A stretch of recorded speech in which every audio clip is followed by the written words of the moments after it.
The are you trying to send it through Skype or email?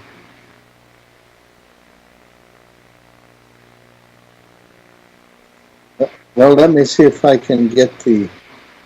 It's week 14. Okay, I'll try to get it. Accept. Yes, I'll accept it. Let's see what happens. Microsoft Word, a PowerPoint. Okay, let me see if I can do that. All right, good. Are we ready? Okay. Good morning to all of you. This has been crazy. Yeah. Um, First, the Adobe didn't work, and Adobe did not work to connect. Then we got on Skype, which is good. And then when I opened my notes, um, they were gone for today. So I do have them now. So I will go ahead and teach you all, and we'll go from there. It is a short class tonight because I want you to have plenty of time with your TA to ask questions about your final test. And so we only have a probably 40-minute teaching today, and then you can work with your TA on the preparing for the test. So we're going to talk about why share money, why donate money to charities or to the church. It doesn't seem like it'd be very important to do, but what I found out is that it really is important, because there's always going to be people that are in need and need money, and maybe they are working as hard as they can and they still have a need for money, or maybe people cannot work, and then we can help them and we can get others to help them. So that's some of the reason. And so we want to talk about giving to others, and the 6 reasons why we donate to charities. So I want to talk about that. Number 1, when you donate to a charity or give to people that are in need, it increases your love. You feel rich because you can give away money, and it increases your love for people. It shows your love for people. It's very interesting because people that hold on to their money and their wealth usually end up losing a lot of it. But if you freely give to people when they're in need, and give to your church or whatever, you'll find out that you've always got more money. I learned this many years ago. I had a home in Southern California, and when I sold the home, I gave almost all of my profit away to several really good causes. So then when I went to another state and my wife and I bought a home there, the price that we offered was less than the people were asking, but they took it because they really needed to go. And so we ended up really doing well and making a lot of money on that home when we sold it too. So it was very, very valuable lesson to be learned. Another friend of mine who he has a hobby of restoring old cars. He buys an old car and he restores it and makes it just like a new car, and then he sells it. And he donates 100% of the money that he makes to other ministries and church and things like that. And he makes a lot of money. I mean, these are not just Volkswagen cars. He buys things like Mercedes-Benz, and then he restores it and makes it look even better than it was when it was new. And then the money that he makes as a profit, he gives away to others. And he's just amazing at sharing his money. Now, It's interesting when you look at donations. Um, Number one, like I said, you're going to feel rich that you're able to give money to people that are in need. It shows your love. It also shows that you have enough to share. It tells you that you have enough to share with others. And the poor people, people that don't make much money, actually donate a larger percent than wealthy people. If you would look at like the very wealthy people in Taiwan and see how many percent of their money they give to help people, and then you go into a common person's home and find out how much they donate to other people, I think it's surprising. Many times the medium class, or lower class people can actually give away more of percent of their money. And they don't just give away money, they might donate used clothing or donate shoes or money to deserving charities. And again, the number one reason that people like to give money is because it makes you feel good when you give to somebody else's need. And also, it's there's something far bigger, and it's called synergy of the many. And let me explain it. Maybe your donation is a very small amount, but others added with you becomes a larger amount of money to give to somebody. Now, synergy is also why I like to do teamwork, and I like you to do teamwork, is because you'll create better things when you're working as teams than you can when you're just doing it alone. The synergy is the energy of putting more than one person together to do something. And so maybe a small donation from 50,000 people is a lot of money. And so you can help so many people when you learn that there's something bigger. So the number one thing it helps us, it makes us feel good. And it releases our love to others when we give toward them and give to help them. Then the number two is we can get others involved, and the synergy will really make a lot of difference.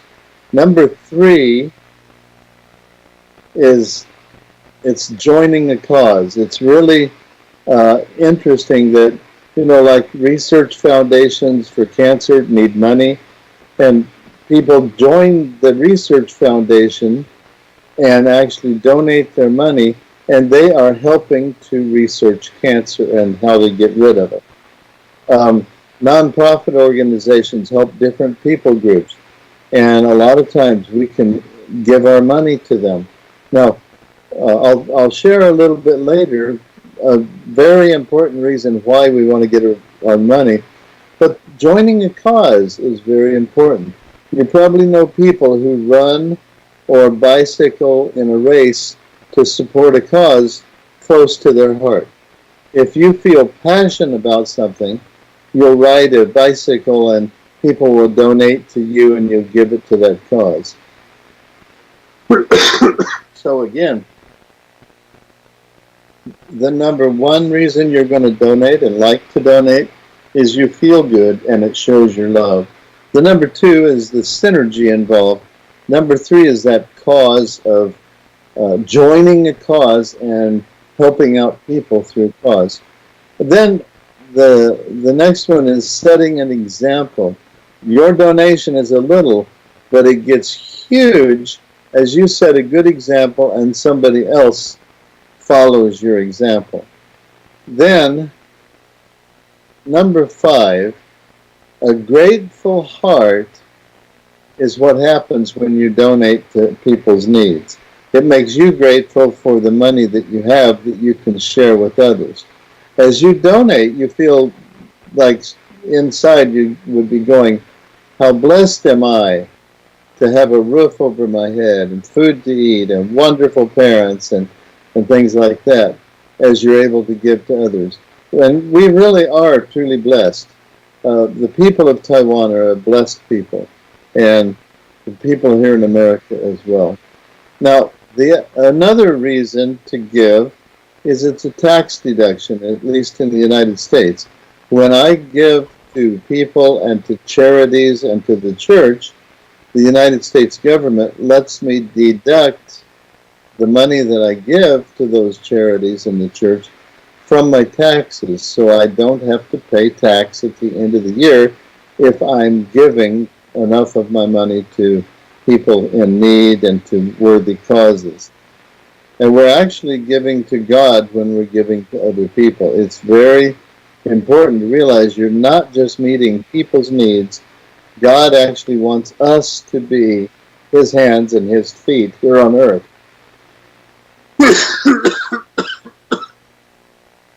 Excuse me. So anyway, when you're giving to other people, you're actually giving to God. And your Father who sees what is done in secret will reward you openly. There's many times that I've given a substantial amount of money to people or to churches or things like that.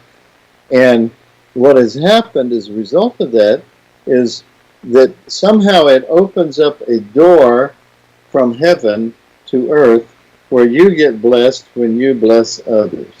And it may not be that I get a bunch of money in, but I might be able to finish writing my book last year like I was and be able to sell it.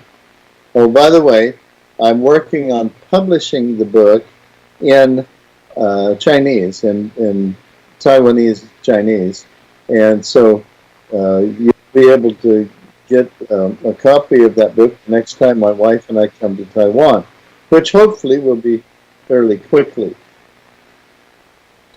Now, let me tell you one of the things that happened as an example of giving. In 1981 till 1986, I was a pastor in a small church in Southern California. And early one morning, after fasting for many days with no food, I heard a voice speak to me in my mind. Go to the food store and ask them for all of the food that they're throwing away.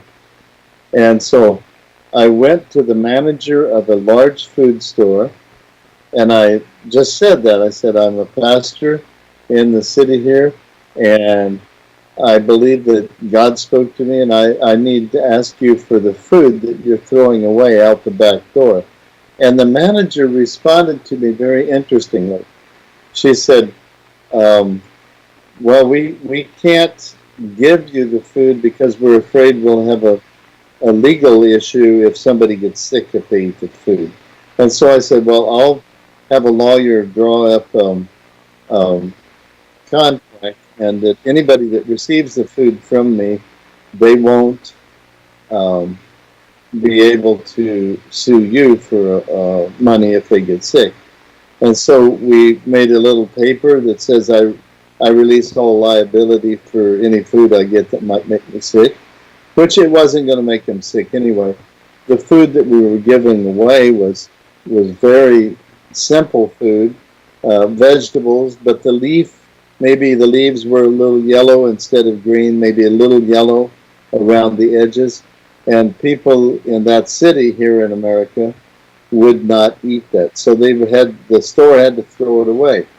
And people would actually stand out where the big trash can was and get the food that they were throwing away. And so the manager said, yes, you can do this, and it will help me feel better if I know it's going to a good cause. So we started with just a small amount of food every week. And then what happened was the newspaper ran an article on our food situation. And many other stores called me and said, we want to give you food too.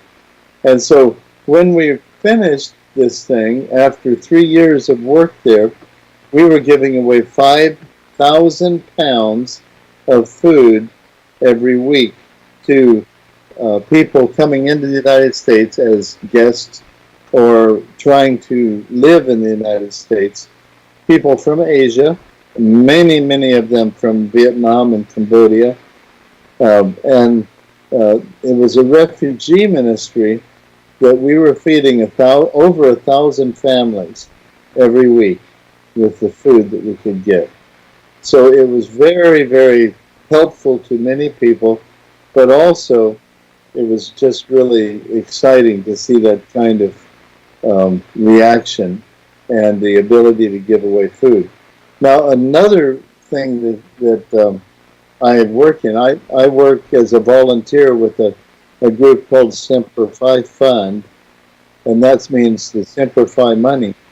Semper Fi is the United States Marines, which are like the Army, and the Semper Fi Fund is money that we give to Marines and other military people who have had maybe an arm missing or a leg missing when they come back from Afghanistan. And so what happens is that we receive money from donations all over the United States, and then we go to the hospitals for these young men, maybe 20, 22-year-old young men that have lost a leg or an arm because of the war. And so we go and we help their family financially, and we help them as much as we can. And since 2008, we have given away over 120 million US dollars to these young boys, actually young men. And so it's been a very good fulfillment of helping. Well, there's another example, a giving example from my own life. Many years ago, my wife and I were in Israel for 4 months. And the first day that we got there, a man that was a very friendly man gave me $100. And so I was at an orphanage with young people that had no parents.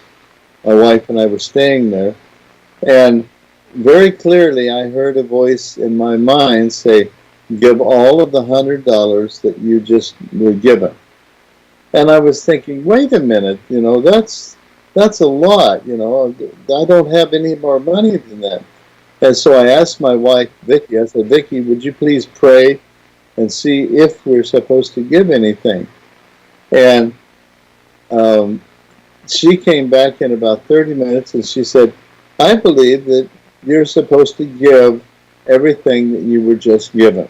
And so I did that.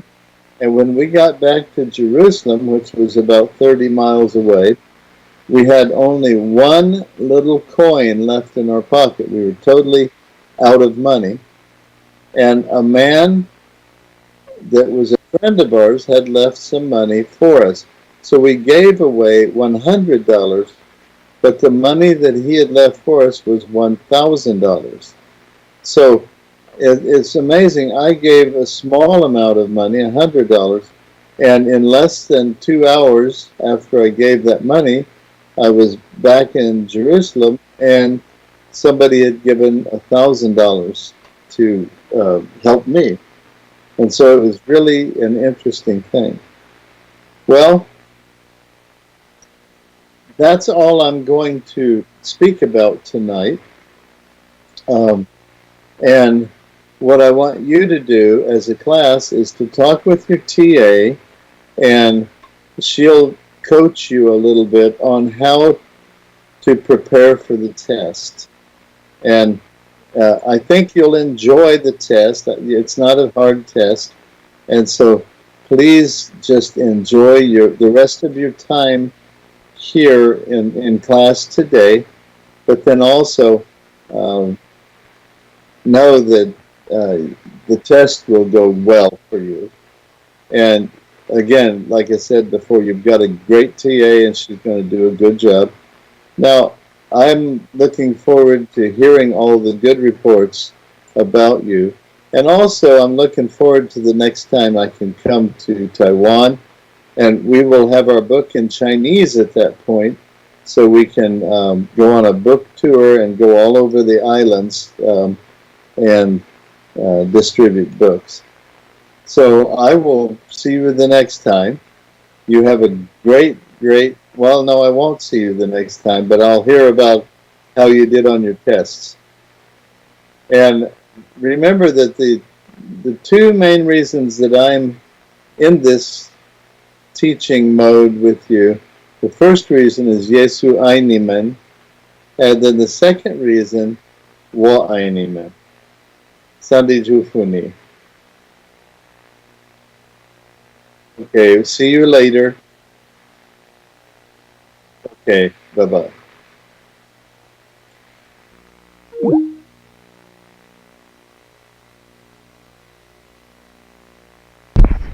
好，我们现在就把这个学期的课都上完了，然后我们现在先休息10分钟，然后等一下我会帮大家从 Week 2复习到 Week 14，就是大概告诉你们一下，就复习一下之前上课的内容，然后对准备一下期末考，很简单，可是还是要准备一下。好，现在先下课10分钟，然后我 set up 一下那个之前的内容。